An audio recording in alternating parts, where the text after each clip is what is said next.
Well, hello there. You must have just purchased or are thinking about purchasing your first ready-to-fly first-person view drone. This is a very special time in a new pilot's life, and you must be quite excited. But wait, before you just go and try and rip the skies, there's some things that you should know to have a good drone experience. And don't worry, we're here to help.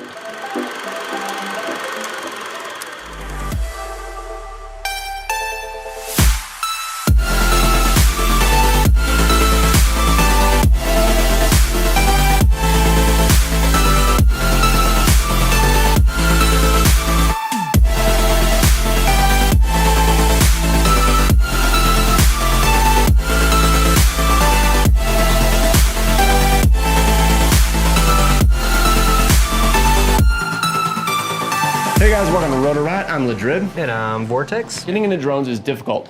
Usually you had to build them yourselves, learn how to solder, PID tune. You're watching endless YouTube videos just to find that one little question you have. Bardwell's got like literally thousands of videos and you don't know where to start. So at Rotor-Rat, we're trying to make this easier by offering ready to fly. Yeah. So you can just pull them out of the box and fly them. We've got the HD1, we've got the Cinewhoop, we've got the Skyliner. So a couple different options and more are coming. So when we say it's a ready to fly package, it's genuinely totally ready to fly. You put the props on it, you hit the arm switch, you're going. But we want to make sure you guys have the best experience possible. You're not making mistakes. So we want to go through the basics of what you do need to do to get it up in the air. Yeah, we've made it as simple as possible, but you still might have questions. Or maybe you bought a ready to fly drone from someone else and it's not as ready and you want to check some things along the way. So whether you got a pre-built drone from us or another source, we want to walk you through the things that you should check, how to be safe about it, and how to make sure you have a good experience and actually get it in the air. This is what you're gonna get if you order the full build with the radio and the drone. Quick start guide, this is gonna tell you where all your switches are gonna do and just give you some general tips. It's gonna come with props, you're gonna get your drone, goggles, the radio. Don't worry that this stuff's already been opened up, it's for a reason. It's because the first thing we do is charge these radios because they take a few hours to charge, and when they ship them, they're like almost totally dead, and it takes like 5 or 6 hours to charge. So we charge that up for you because the worst thing that could happen is you get your ready to fly quad, you're so ready, and you go, oh, my radio's dead, and I have to wait half a day. And when you need to recharge it, it's just a USB-C cable. It does take a while to charge, but the charge lasts for a long time. I think charge mine maybe once every 3 or 4 weeks. You got your goggles. You're gonna have to put your head strap on this. That's gonna be located in here, which is also gonna have your power cable. The goggles do not have a built-in battery. You're gonna use, I think, anything from a 2 to a 4 cell to charge those. And what I typically do is I just use the same batteries that I'm gonna use for my drone. Although I'm not usually a fan of having the cable hanging down, it's worth it to not worry about extra batteries and make it last a good long time. We'll put this strap on. I know it kind of looks like a jock strap, it's not. This is actually the head strap. To tell the way that it's supposed to go, there's actually a little DJI logo on there. So you want that facing up. And that part is gonna be the strap that goes over the top of your head. Throw that in that middle one. These on the sides.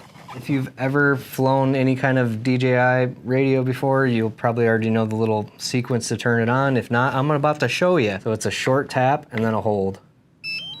That's how you turn it on. If you just push the button, it's not gonna come on. Short tap, then a hold. Lights kind of sequentially go on and then you're on. It's gonna beep like this, letting you know that you haven't dropped the throttle. It's like a little safety feature. So if you just bring that down, beeping will stop. You can stop annoying people. You're gonna need your separate battery to turn on the goggles. Plug this guy in like so. These plug in right over here. We got goggles.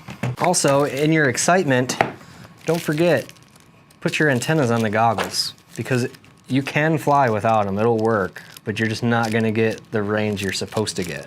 It's not gonna hurt anything if you happen to forget to put your antennas on. That's always on the transmitting side. Anything on the drone side, you always have to have your antennas on. So these just thread right in, nice and simple. There's gonna be 4 of them. Now you can plug in your drone.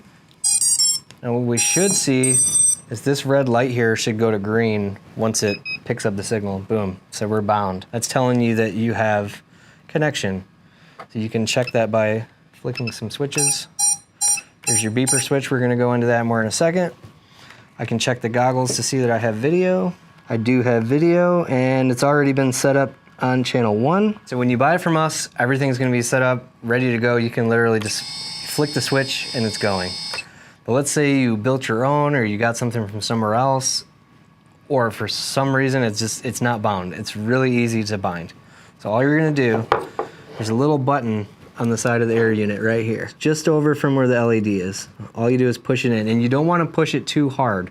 I have had a customer break that button off by mashing on it too hard. It doesn't take much pressure at all, you just push it. The LED is gonna change colors. Now you come over to the goggles, and there's another matching button that looks just like it right here on the goggles. Push that, you're gonna listen for the beep. Boom, now that's set up. Now to get the controller bound, you're gonna go back to the drone, hit the button again, same as before. Now there's an interesting little sequence of buttons here. 3 buttons you're gonna press at the same time to get this into bind mode. The first one is this record button right here, which is also used to stop and start your recording. You're gonna use this front button on the right, and then the scroll wheel up here actually can also be pressed in. So you're gonna press that, and that at the same time. Let that beep, boom. So you got your drone, everything is bound up. What do you do next? You plug it in your computer and you flash it, right? No, don't do that.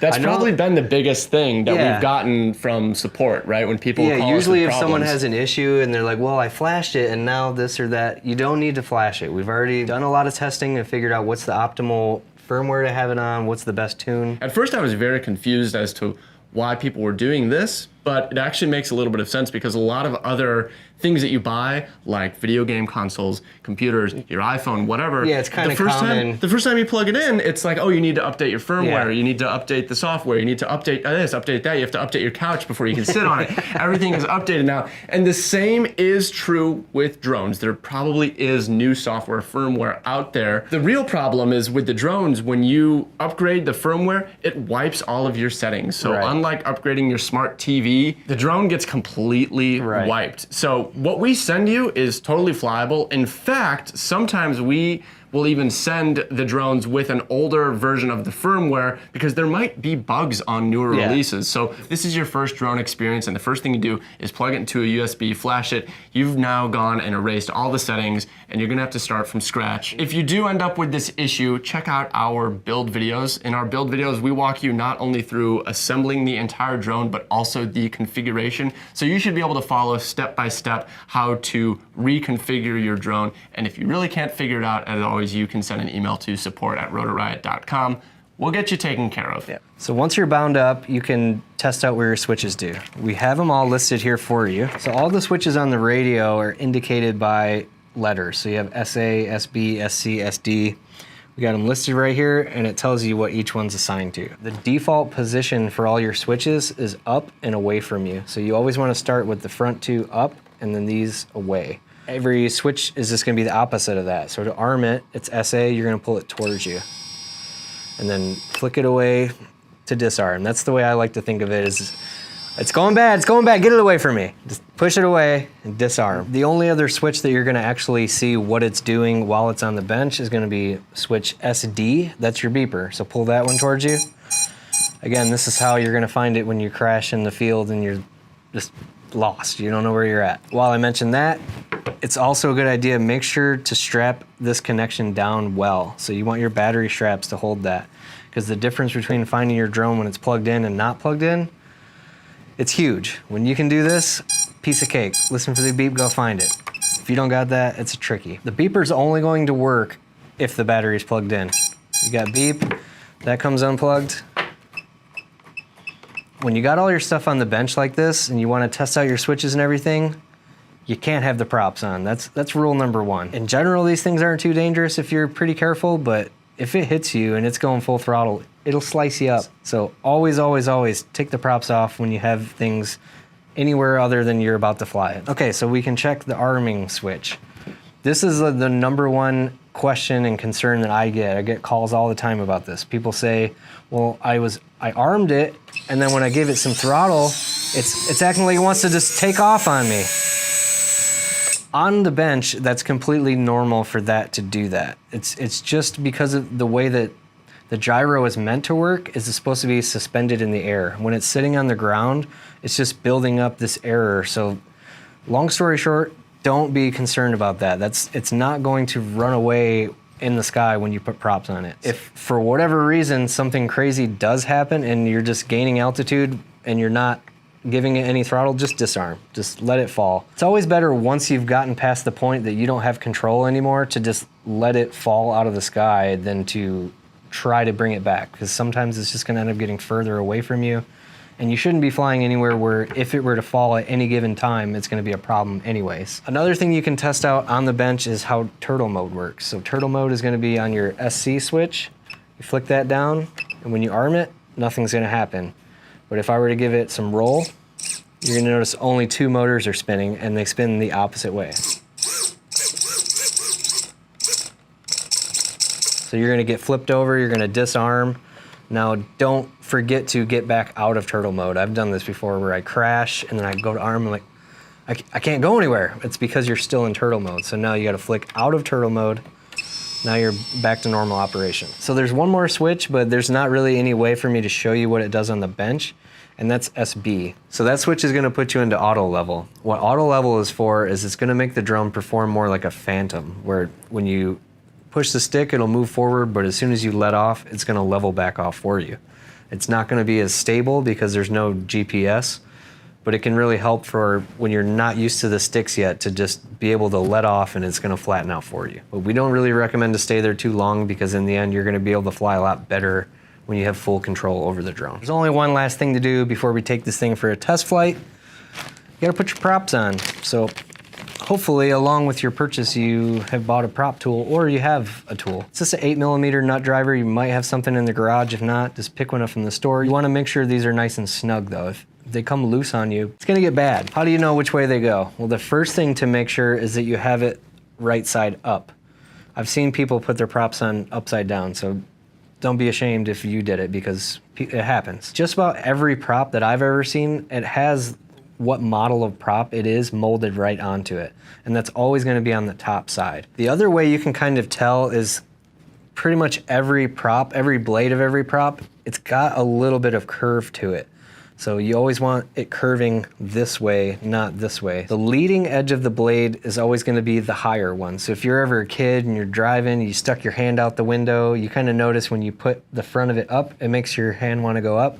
Same concept with this. So leading edge is higher, and also there's almost always a swoop to the edge of the blade. Swoop going that way. That means the prop's going this way. Every set of props, provided they didn't screw up and give you the wrong ones, you're gonna have 2 pairs. There's gonna be 2 that are the same, and then 2 that are the opposite way. The ones that are the same go on opposite corners. So the way that most drones are set up is for the props to spin inward, where the front 2 props spin toward the camera, the back 2 props spin towards the antennas.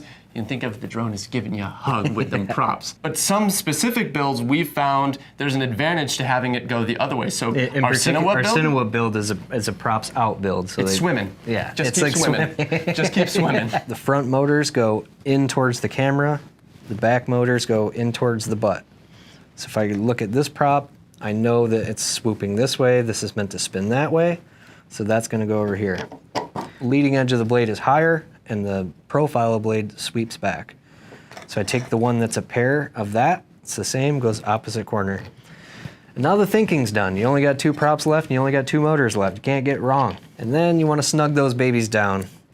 Don't be shy about getting these nice and tight. I've also had some customers have issues. They're like, my quad sounds weird, it doesn't have any power, and what it is if you don't tighten these down enough, when you punch the throttle hard, it can actually slip underneath of that nut and spin freely. And you don't want that. Just nice and snug. You shouldn't be able to hold the motor and turn the prop at all. It should be in there nice. And when you're tightening these up, you wanna find a good grip to where you can kind of hold the motor. So what I do is I usually take a blade and I hold right over that. And then I know that as I'm turning it, it's gonna wanna turn. So I'm kind of gripping onto the blade and the motor at the same time. Just go till, hand tight, and then give it one little, and that should do it. Props are on.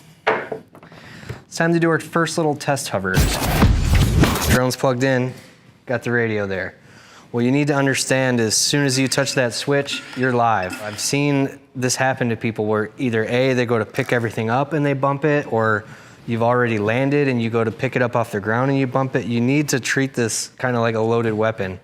It's ready to go at any time. So just remember, I'll press the opposite way to like keep it disarmed. I'll like keep pressure on that switch as I'm walking around. You want to really make sure you don't hit that switch. We definitely recommend doing this test hover line of sight. That means you're not actually in the goggles yet. I know you want to get flying FPV. You're excited. Don't go full throttle yet. In fact, don't go any throttle yet. Right. What the I first like thing, to do, make sure your directions are going the right way, right? and they should, because we've set it up, but maybe you got it from somewhere else, and maybe you should just be careful. It's just good practice, and it's also a safe way to test that you put the props on right.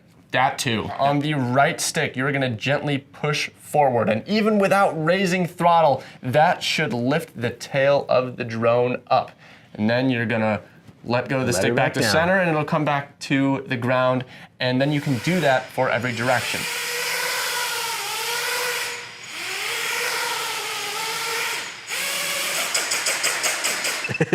If you're really new, just do like little bunny hops. And this is also gonna help you practice landing. Just take off, try to move forward a couple feet and land it. Take off, go to the side, land it. So when you're hovering, I'm only ever moving the stick about that much. There's not gonna be a lot going on in a hover. The only time you really ever need to pull the stick that much is if you're gonna do a full flipper roll. So what a lot of times beginners will do is they'll overcorrect, and then they'll kind of get nervous and overcorrect again, and you just get this like, whoa. That's what'll happen if you give it too much. So it's really subtle movements. Like if you can see my thumbs, I'm just barely moving it. Even though it may seem like a hover is a super simple thing to do, it's actually not easy to hover a quad right in one spot. So if you can't do it, that's normal. Almost nobody can keep it planted as well as a DJI drone will do. But it's a really good practice, because if you can keep it in relatively small space, that's gonna teach you really good stick control for when you're out flying FPV. You're not just getting all over the place. It gives you a feeling for how much stick movement translates to how much drone movement. So, you got your drone. You didn't erase it. You got it binded. You put the props on the correct way. You verified this with a test hover. You are on a channel. You got video. You're so ready to fly. I think it's time to get out and fly. I think it's time to go fly. Time to go fly. Right up and down your neighborhood. No! Right. No, you gotta think about where you're flying, guys. You gotta fly in a safe location. We recommend parks with big caveats, okay? Parks seem like a great place to fly, but they can be a horrible place to fly because people go to parks for other reasons than flying. Yeah. And kind of as a rule of thumb, if there's anyone else there, you probably shouldn't fly there. You want to find yourself a nice empty field, especially when you're starting out, or when you want to start flying around obstacles like trees or things like that. That area needs to be empty. There should be no one there that's not part of the activity, that's not also flying, that's spotting for you or something like that. Yeah, someone will pop up out of nowhere walking their dog in a heartbeat, and you're like, oh, person, okay, where did you come from? So it's really beneficial if you're kind of familiar with the area, of like you know a park, you know that people play soccer over there, so you're gonna be over here, and you really wanna be away from people, especially if you're new, but always. Like when we see a bunch of people, we're like, we're out of here. We don't fly around cars, we don't fly around people. People get into this because they see some of the videos that we do, where we get to do really awesome stuff like chase cars and fly around people. And those are all controlled environments where we're working with those. They're part of the operation, and we want you to get there. But when you're starting out, you shouldn't be flying around vehicles. You shouldn't be flying around people. You want to have a nice remote, open area, and then work your way up to safe obstacles to fly around, like trees still in a remote area. You know, maybe empty parking lots eventually, flying around lampposts. And you know, as long as it's empty, all you're risking then is crashing a drone into the concrete. And these things are pretty tough, but they will break from time to time. Because that's how you have fun. That's how you learn, is crash. So I guess that's the last piece of advice I have, is have fun and don't be afraid to crash. Push yourself, push your limits, learn new things. That's what's so great about this hobby. There's so much to learn from building and setting up the drone, from actually flying the drone. It's very involved, it's very challenging, but so rewarding. And we hope that by offering some of these ready to fly and build kit solutions, we can make it easier for you to get into it. Please check out rotoriot.com if you're thinking about getting into drones and you want to get a ready to fly drone. If you already have a ready to fly drone and you haven't been able to figure out how to get it in the air, Hopefully this video helped. And if after this video you still have questions, please reach out to us at support@rotorriot.com. Whether you bought your drone from us or not, we want to get you in the air. So we will help you guys figure out whatever it is that's holding you back from flying and enjoying the best hobby that's ever existed. The best. I'm Ladrid. I'm Vortex. We'll see you next time. Have fun, stay safe.